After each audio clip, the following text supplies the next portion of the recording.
For this display we're going to use an old playing card and a coin. I have an Australian 20-cent coin, but almost any coin would do.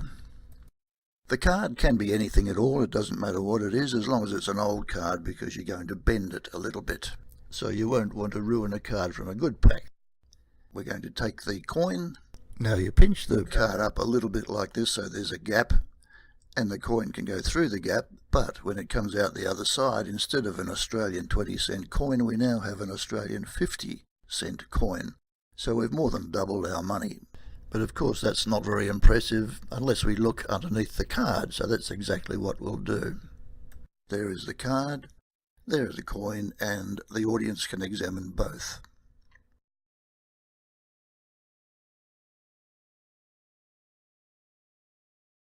Get yourself something with a shiny surface like a placemat or something similar, and put it fairly close to the edge of the table, and you'll see why in a moment.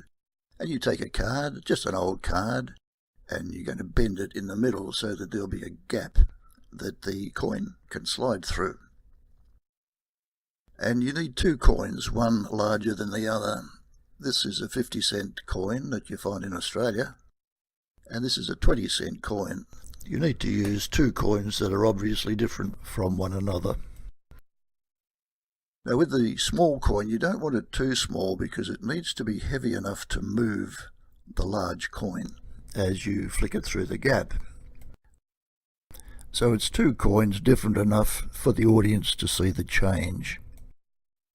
With the larger coin, you place it right here. This is called finger palming. You place it in your fingers like this, and you can do anything you like with your hands, and the audience won't know it's there. So you take the smaller coin and make sure that they are familiar with the appearance of it, point out its features, what it's worth, etc. Give them a good look at it. And when you take the card, you just slip that larger coin underneath the card while you pretend to bend it like this. And I find it's best to take it by the short edge with the coin underneath and pop them both on the shiny surface. Get that one out of the way.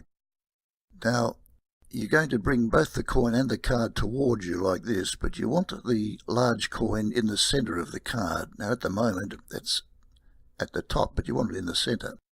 So when you bring them both down towards you, just move the card back up a little bit so now the coin is in the center of the card. You take the small coin and we're going to shoot it through. Now hold the card down like this.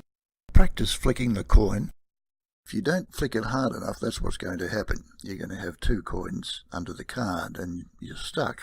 So it might take a little bit of practice just to get that flick just right.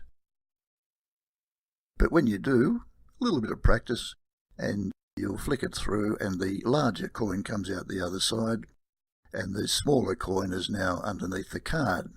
But of course it's not very impressive until you show them that there's nothing under the card. So as you pull the card up like this, you just give it a bit of a flick, the coin goes into your lap, and now you're left with two items, both of which they can have a look at.